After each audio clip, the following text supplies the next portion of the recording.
So in this video, we're just going to talk about the steps to go through when doing a confidence interval. So just as when we do a hypothesis test, there are certain steps that I'm going to expect to see every time you work a confidence interval. As mentioned in the first video, there are going to be multiple times throughout the semester that we are doing a confidence interval. And every time I'm going to be looking for the exact same 4 steps, although they may look different depending upon what confidence interval we're doing. The first thing I would always like a student to do is to define the parameter in words. So first, a little refresher of what a parameter is. So a parameter is a numerical summary of the population.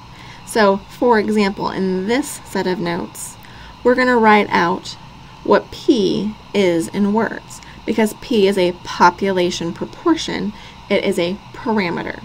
So I'm going to write out what P equals in words. So I might say it's the population proportion of NKU students who are male, for example.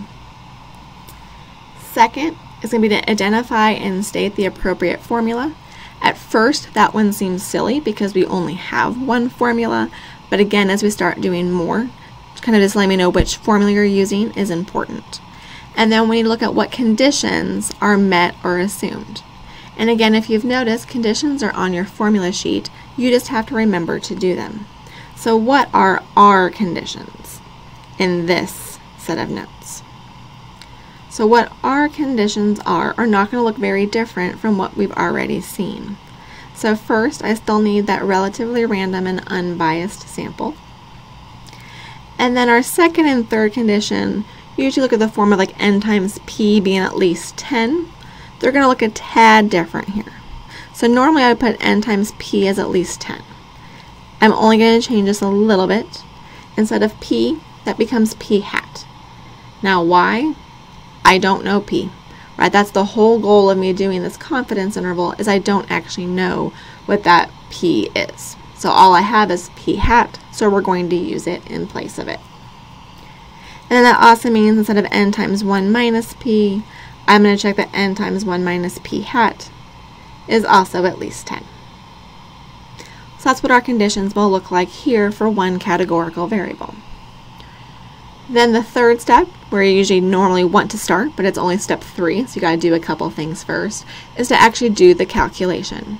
So going back and looking at our formula here, once I've collected my sample, I'll know p hat and n. Z is going to be based upon what confidence level I ask you to do. So once you know that you're going to construct a 90% confidence interval, you would know what value to plug in for your Z. And then finally, the most important part of any example we do in statistics is the interpretation. So what do those values mean that we got? So that's what the 4 steps are every time you're going to be doing a confidence interval. We're going to be doing an example for one categorical variable in the next video.